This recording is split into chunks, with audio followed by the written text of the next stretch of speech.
Are you actually happy with how your life's turned out? I know this isn't what we had in mind when we were younger, but who gets everything they fantasize about, right?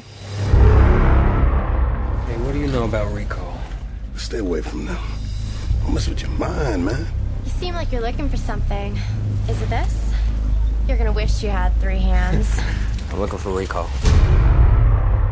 Remember to have a good time. Tell us your fantasy. We'll give you the memory. What is it? What's wrong? It's all a mistake. Nobody. All right, Total Recall. You know, there really is a Total Recall company. It's called Hollywood. Seriously, they don't let shit die. They'll bring back any memory you want. So we didn't really have to watch this movie. We just could have had the implanted memories of the original movie. Hey man, if Hollywood had their way, they would make us pay to remember the movies that we saw. Right. You know what I find hilarious though is that Hollywood should be aware of this invention called the DVD, where I can just go and purchase it anytime I want, the same goddamn movie all over again, No, they know about that. That's why they just put new stars in it and then reshoot the same movie. No, this was always the way it was. Yeah, have you and everybody else go like, oh, it's brand new. That looks badass. You figured though, if they want to save money, why go dump money in something they've already done? I don't get it. For the kids, man, for the kids who look at that. Oh, fuck them kids. Those kids, they look at Schwarzenegger. Oh, nobody want to see his old ass. Nobody want to see those old ass special effects. Put some slick shit on that. Then that's when I watch it. Then that's when I get my Total Recall. The funny thing is, it's not like when you put in a DVD. It's like you're going to get the 60-year-old version of Arnold Schwarzenegger running around. He's still old. I know, he's like, this movie never changes, but I do. I get older. And he starts in his head. Hold on, I'll get you there in a second. He's like Arnold Schwarzenegger's in your backyard reenacting them in the movie every time. Which really takes all the fun out of rewatching Casablanca. Yeah, I think that'd actually be a cool feature for a movie. See people just get older. See them try to act the same movie over and over again, but they get older as the movie gets older. Yeah. But you can tell you're not an actor. Yeah, not at all. That would not be fun to them at all. But it's funny, even so, with this whole like you are saying, kids just going, I don't want to see that old ass shit. The new Total Recall does everything it can to remind you of that old ass shit. Oh yeah, over and over again throughout it. It references it. Is that I was weird. I was such a mix of reactions with people about it because some people were like, man, what the fuck? Every 5 minutes, it's like, remember this moment from the classic Total Recall, and the other half were like, that was awesome. They're paying tribute. I don't know how I felt. You know what? I went back and forth on it myself. Yeah. I mean, with the first half of it, I was kind of like with it, like, man, this is cool updates. This looks great. And the second half, I was kind of like, well, what's the point? Really, I've kind of seen this already. I tell you, man. I mean, my feeling on remakes today is it's like an unwanted pregnancy. It's because what? Well, I think so. No, I tell you what. I'll take a remake over. I'll tell you why. Corey compares everything to an unwanted pregnancy. Believe me, I got experience with this. No, I look at it as like, well, you're here, and I got to pay attention to you. So, I mean, I'm not going to ignore you. I mean, the thing is, you weren't really necessary or really wanted. But you say that now, but once you hold Total Recall in your arms and look into its eyes, you'll know that you were meant. Yeah, I know, Daddy, Mr. Coleman, it's a Total Recall. The funny thing is that's pretty easy for all of us to say because you know what? We're not paying for this. We're not paying to see it again. There is that. And as far as the average moviegoer, I've been really curious about what they think because everyone who I've heard who's not a critic, all they say is, you know what? That it looks just like the Arnold Schwarzenegger. Why do I want to go and see that all over again? Well, it doesn't. That's the thing, though, is it doesn't look anything like the Arnold Schwarzenegger one. It's just that ultimately the story is pretty much exactly the same. Well, that's what I'm saying. Take out Mars entirely, and then make it replace it with the Blade Runner sets. But you know what? Yeah. The thing is, you hit it. There was something I wanted to say. This. Take out Mars, take out the mutant, and take out Arnold Schwarzenegger. Do you hear that right now? That's everyone clicking off this review, already making up their mind. I don't want to see this. Well, the thing is, I've talked to tons of kids who've never seen the original Total Recall. And when I say kids, I'm talking about like Grant and people his age who are like, well, I haven't seen it. Should I watch it? Or I want to see this. That's a terrible example. Grant hasn't seen Terminator. He hasn't seen Predator. But he hasn't seen a lot of movies. There's a lot of people out there like that who, for them, this will be their first experience. So they get to experience it the way we did way back when. The thing I found, I never thought I would say, But watch this movie. It came to me halfway through. It's like, wow, I miss Schwarzenegger. I mean, I realized like watching it. It's like, you know what? It's like I think about the Manchurian Candidate, the new one with Denzel Washington, where you watch, you go like, wow, that's really competently done with great actors. It's a well-made movie. And yet, I realized that what I liked about the old one was seeing Frank Sinatra. There was so many things about it, but that was like the main thing. And here, I'm like, you know what? Total Recall, as much fun as I think of that movie, that old movie, how fondly I think of it, it's Schwarzenegger that really made that movie memorable. Well, yeah, because he was at the time a mega star. We went to go see anything that came out in the theater with Schwarzenegger. It wouldn't have mattered what it was. It was a Nicholas Sparks story at that time. And they were like, Arnold Schwarzenegger in The Notebook. Every dude would have plunked down their money without even thinking twice. I don't care what it's about. It's Arnold Schwarzenegger movie. We're going to see it. And this is Colin Farrell. Yeah. Yeah. Enough said. It's not. There's not the same star who's power. throwing money down whenever you see his name on a marquee? There's more that's the of thing. They're experiencing it, but they're not getting any of that fucking cool shit that we got. Well, I don't know about not. I wouldn't say not getting. I'll say that. I won't go that far. Yeah, because this is. I mean, both those movies are kind of a trade off for me. I mean, because I've seen the Total Recall with Arnold Schwarzenegger probably like a year and a half ago. Paul Verhoeven directed. The Paul Verhoeven one. Yeah, and it's. I mean, it's a goofy fucking film. Oh, yeah. I mean, it's fun, but I mean, when I look at it today, I was like, does it hold up as much as it did in 1990 when it came out? I was like, it's not Blade Runner. No, it's not. I was like, it's not. I mean, some of the effects are really outdated. It's just the pacing isn't kind of what we get to in movies today. And really, I mean, remakes don't bother me because I always said I have the original go-to. And thing about remakes, Hollywood, without us realizing it, they've done tons of remakes for decades. The reason why we're probably seeing more remakes today is because we just churn out more movies, so it's kind of a ratio thing. But as you said, I know a lot of kids who haven't seen the old one too, because you got to realize a lot of kids don't love Schwarzenegger. Some of the older generations do. I mean, they're just kind of like, that guy. Yeah, he's cool, and yeah, he was big, and I'm physically big, and he played certain roles that were good. But that guy's kind of hokey. I'm not saying every kid feels that way. I hear the same thing now from kids that I did. My dad must have heard from me when he was trying to get me to watch John Wayne films. I was like, whatever, that guy can barely act. But you don't understand. Yeah, so basically what I'm getting to is like, I try not to let my own nostalgia get in the way of these movies. I try to see what works about them and what doesn't. And this movie, there's a lot of it that works, and there's a lot of it that doesn't. And you're right. One of the things that doesn't work, I think that Wall's saying, is that the story does little. I mean, maybe a tiny bit it veers from the original movie, Total Recall. It's nothing like the story, which I thought would have been a good move to the Philip K. Dick story. Was that a novel or was that a short story? It was a short story called We Can Remember It For You Wholesale, which indeed was extremely different from Total Recall, as it is, despite early claims that this was going to be more of an adaptation of the story. It's just a remake of the movie. It's not really very much closer at all. It's been so long since I read it, I couldn't tell you 100%, but this is a remake of that movie. Absolutely. Yeah. I mean, and it's funny, it's the more that it veers away from the original story, the more that it stays the same in many ways. I mean, it's replacing one thing with the other. I mean, co-host, you were telling me how much you missed Mars, but I didn't miss it at all. I was like, what difference does it make if it's Mars or these two separate projects? They slightly changed the setting, and they made it goddamn gorgeous looking. Well, let me tell people what it's about, because we're talking about Mars, and then we're talking about This Isn't on Mars. If anybody's seen the Total Recall, the movie centered on Arnold Schwarzenegger, a guy named Douglas Quaid, who he's a factory worker. And he's in just a schmo, just a month. I mean, just a schmo the size of a house. Ain't nothing schmo. It's about Arnold Schwarzenegger. But what was fun was watching him around like just a normal schlub. A guy who's twice the size of all his friends. If you can take that this guy can be a normal Joe. He's just living an average life. He wants to do something more exciting, so he decides to go to this company where they can give you memories of anything that you want. Famous actor, athlete, superstar, or super spy. Yeah, and it's the same package they were offering in The Matrix. If you betrayed the human race. Yeah, exactly. That's exactly it. And he takes it, and he finds himself in this twist and turning journey of, okay, I'm immediately thrust into this thing where I am a super spy, right? But am I getting deeper into my memories, or is this real? This does the same thing.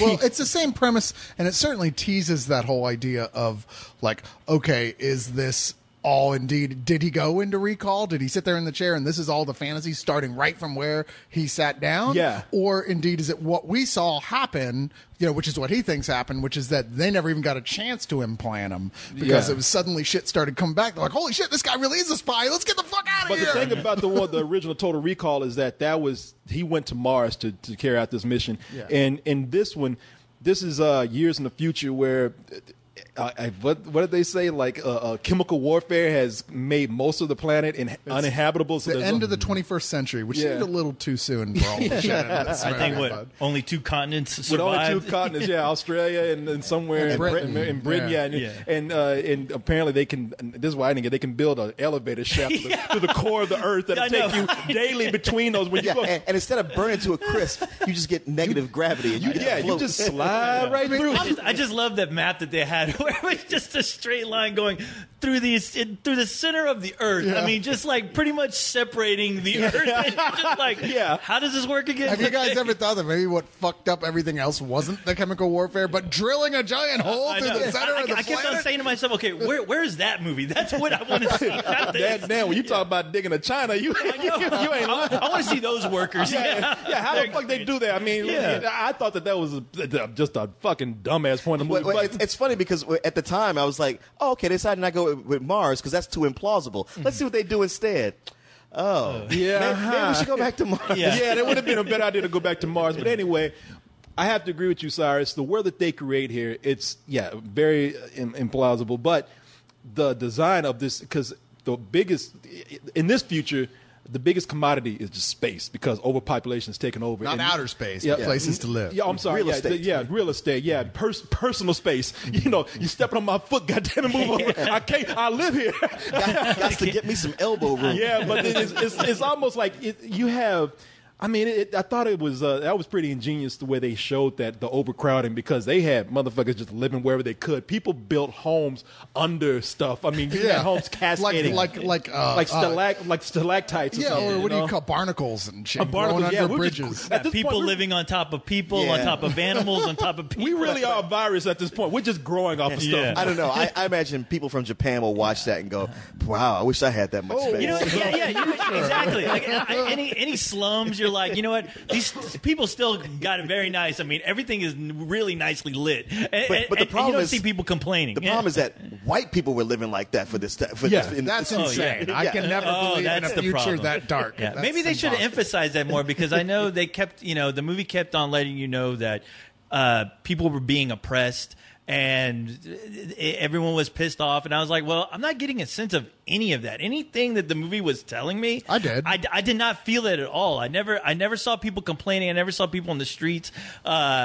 Especially when they start to unravel this plot by the guy who's running shit and Bryan God knows where. Cranston. Bryan Cranston with the hair of Ronnie Cox from the first movie. Bryan Cranston is the that villain part, here. That part I was still trying to like scratch my head like, okay, what is kind of going on here besides this guy wanting to like just find something else to do besides his shitty job. Well, they do explain pretty I got thoroughly what his point was, what his reasoning, and the difference between the two is that they've created one state that's kind of a worker state that the poor dregs of society live in, that's kind of a shithole, and the other one that's where all the rich people live. I mean, it's the most obvious on, just wearing it on your sleeve way of saying the disparity between the rich and poor. Yeah. But whatever. Total Recall's remake is pretty obvious in a lot of ways with its underlying metaphors. Who cares? We're not here to give a shit about what Len Wiseman has to say about the 99%. We're here to watch cool special effects and cool action scenes.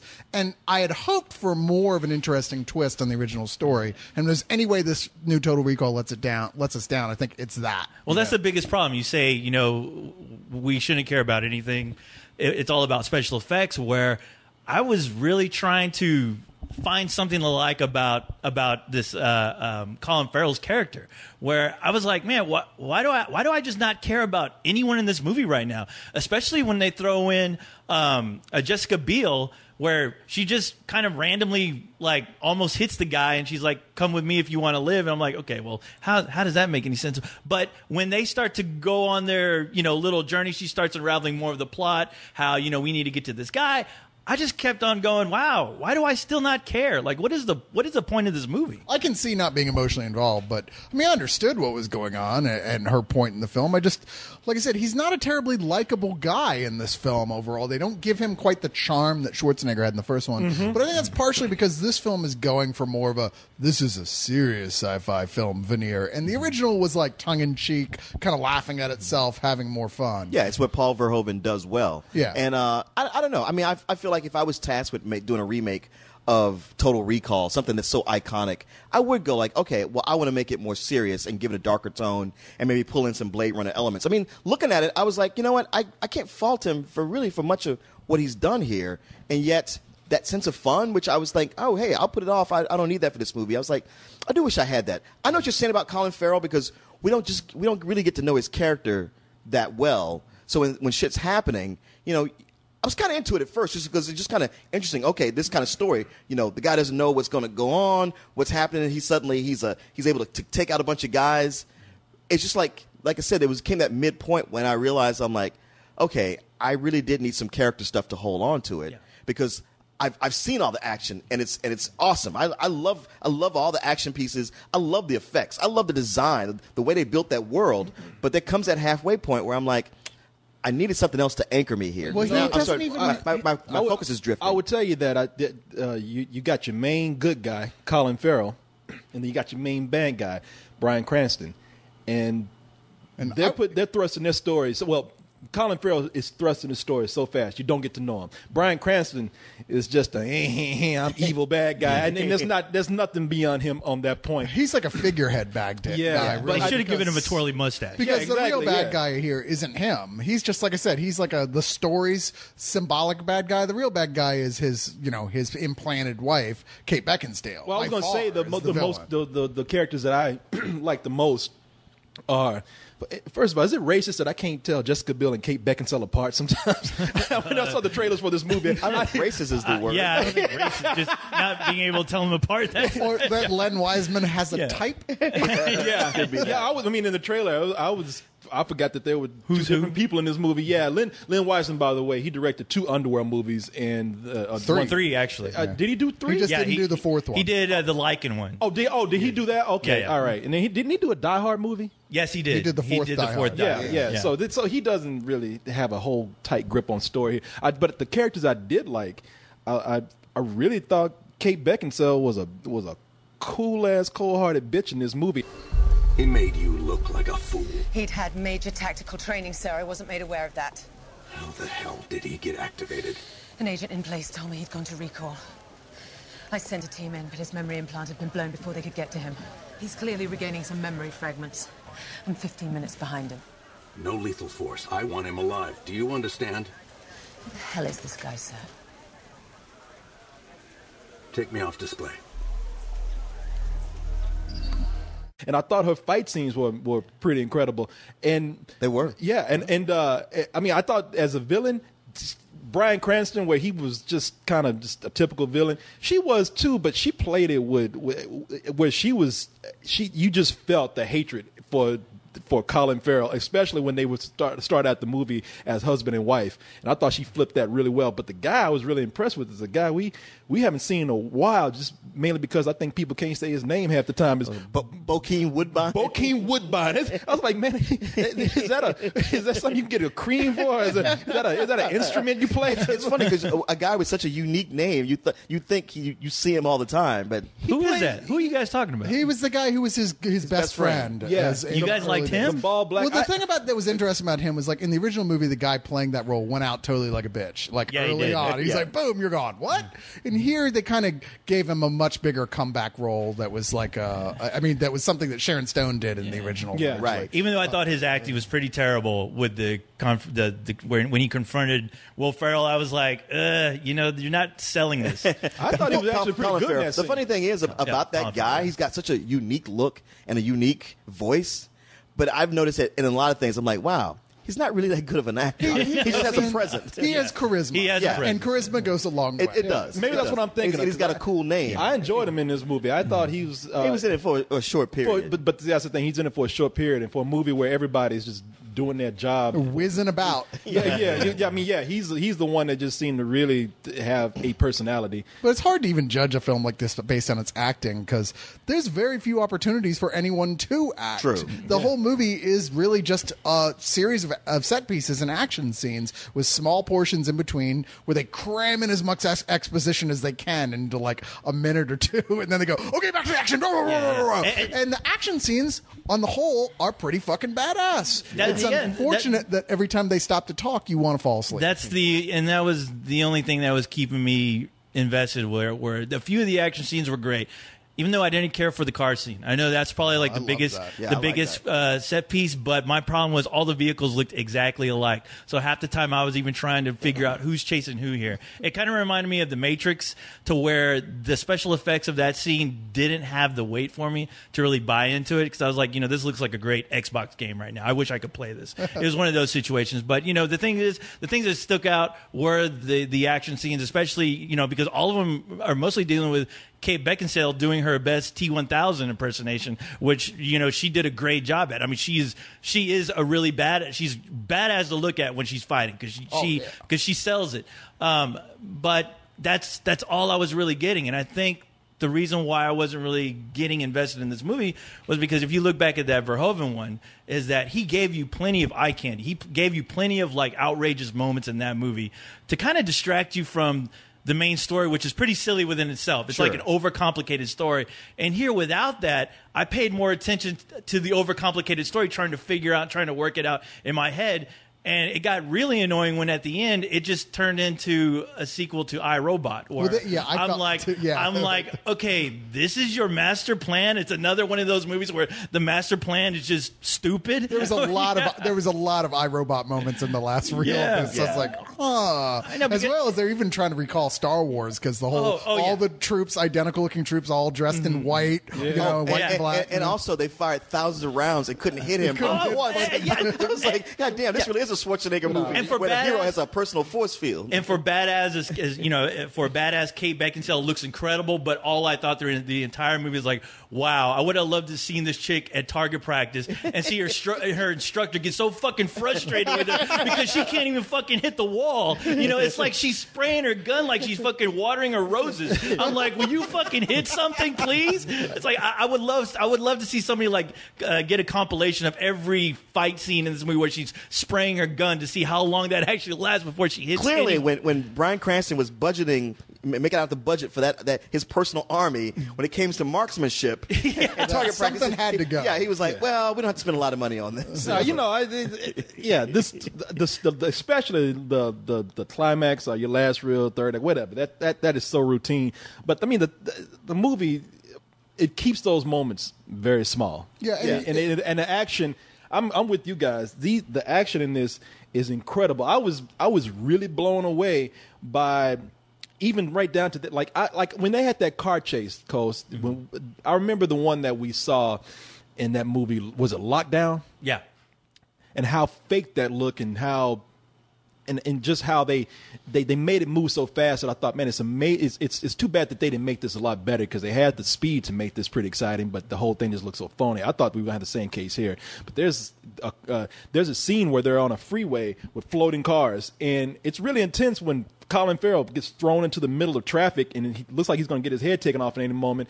There's so many moments where where the action is just so exaggerated, but you kind of accept it, because as with that last Total Recall, where they did a lot of exaggerated things, mostly with the violence and the humor, here they do it with the action. And sometimes you can take it because you can say to yourself, well, maybe it's this guy's dreams and memories where they can just do all this crazy stuff. Or maybe not, and maybe it's silly, but whatever they did, I was hanging on. I was impressed by the special effects and the mixture of the fast-paced action together. I was amazed. Yeah, the way that, as well, each action scene wasn't just satisfied with like staying on one level and moving on. They would take a set piece and they go, how can we make this bigger, crazier, throw a twist in the middle of it? And they found a way to. I mean, like the highway scene's the best example of that, where it's like, not only is there a cool twist, quite literally, but wow, what a badass ending to that whole sequence. Yeah, there was. And then there's a whole sequence with these weird elevator things that was really cool. It's like trying to have an action scene inside of a game of Tetris. It was pretty fucking neat. The production design on this is amazing. Coast, you said there wasn't all those details the way there was in Total Recall, and I agree they weren't the same kind of details,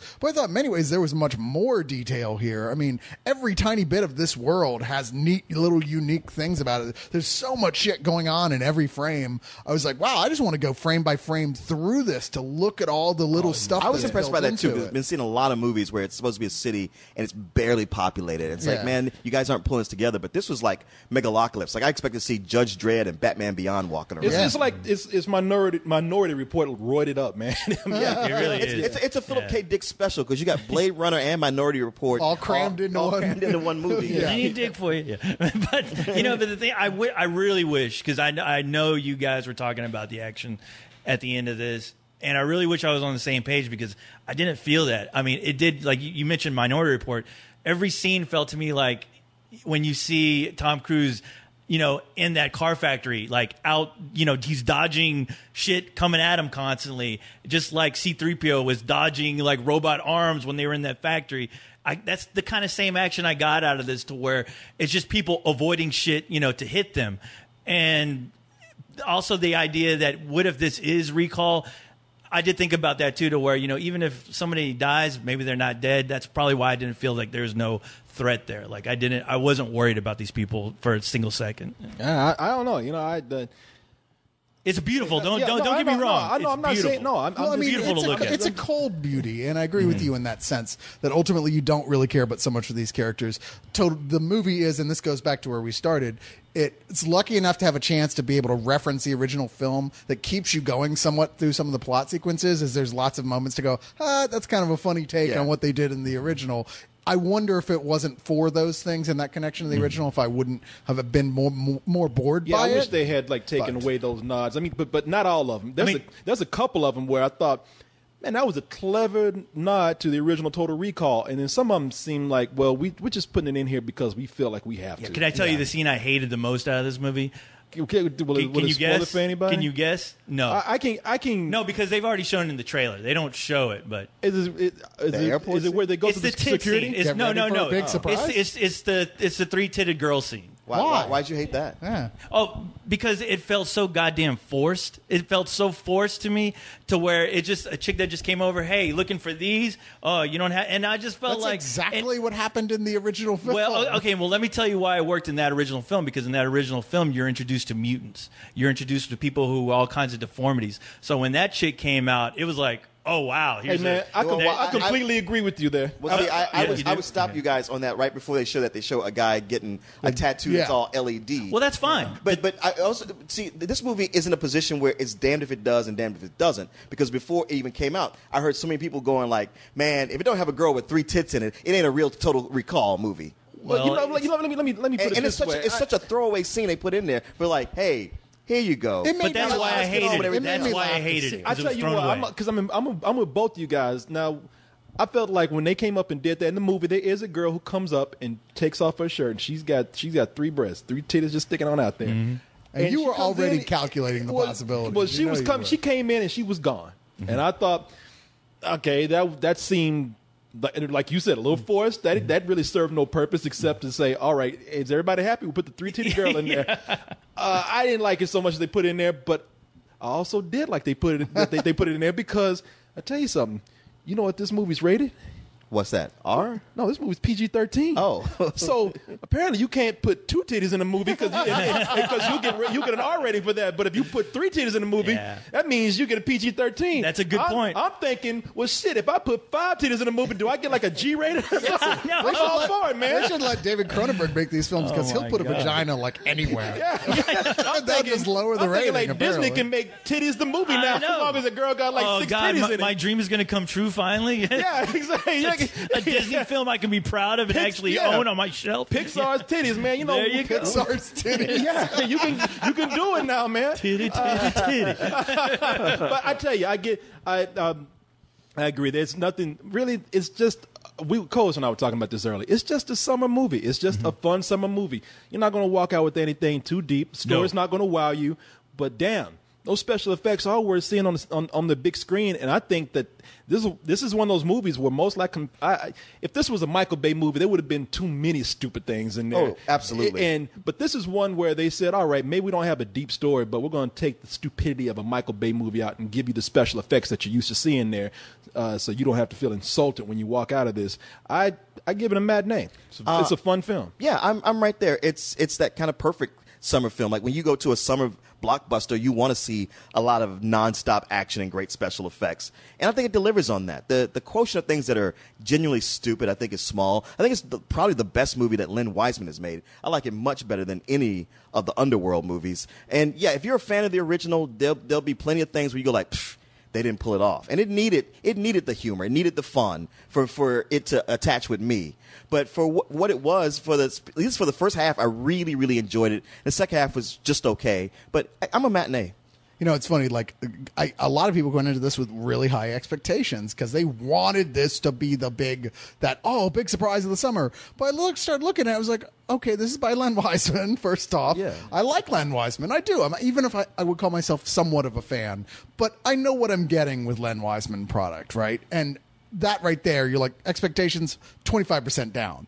And then you look at the cast. You've got Colin Farrell, who isn't exactly at the top of his game these days and isn't probably asking for as much as most big stars anywhere near. You've got Kate Beckinsale, Len Wiseman's wife, who comes with the deal. It's like you get John Cusack, you get Joan. It's one of those things. But you do know at least they know how to work well together. And you have what's her Jessica name? Biel. Jessica Biel, who still hasn't yet managed to really knock her way into stardom the way everybody was expecting her to in cinema terms. I think it's over. So I'm like going, okay, they got some people for a reasonable price. Let's hope they spent all that money on the special effects. And sure enough, that's exactly what they did. Yeah, but you make it sound like they went to Walmart and got these actors. seriously, they're like, this movie's going to cost us a lot. And that, like they were working there. Yeah, I know. This movie's going to cost us a lot to, like, with the look of it, so we might as well just get the bargain basement crew. Excuse me, where are your Bokeem Woodbines? Right by the go ask the chick with the 3 tits over there. She'll point you in the right direction. She'll point you right at him. Wait, I'm confused. Which way? But like, that's the thing is Wiseman knows how to direct Beckinsale. He knows how to direct action. He just isn't really good at making a plot completely come together. I imagine there was enough other people looking over his shoulder going, no, you got to pull this back to that Total Recall universe. And it seems like this is more directed by whoever the CG guys who designed the sets and everything and the look of it were than Len Wiseman could have been. But ultimately, it still ends up being a lot of fun. I mean, really fun action. Like you said, Beckinsale is the only woman in the world who can go toe-to-toe in fight scenes, like brutal punch-up fight scenes with a leading male star, and no one would go, dude, that's not cool. It's Kate Beckinsale. She can take a punch. Yeah. So, but ultimately, you guys are, like, everything you said, guys have said is right. It's just kind of banal in terms of the way the dialogue goes. It even goes so far as to being kind of dry in those scenes. It relies entirely on those action moments. It would have been nice if they could have gotten somebody in there to make the script work better, but what are you going to do? As it is, it's a solid summer matinee.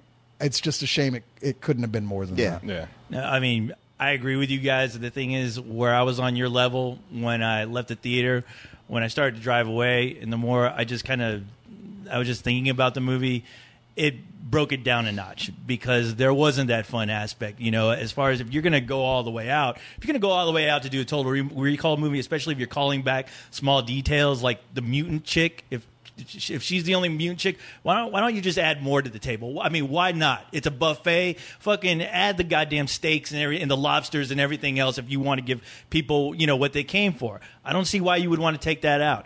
But the thing is that the most important ingredient, though, like you were saying, Leon, is the fun factor.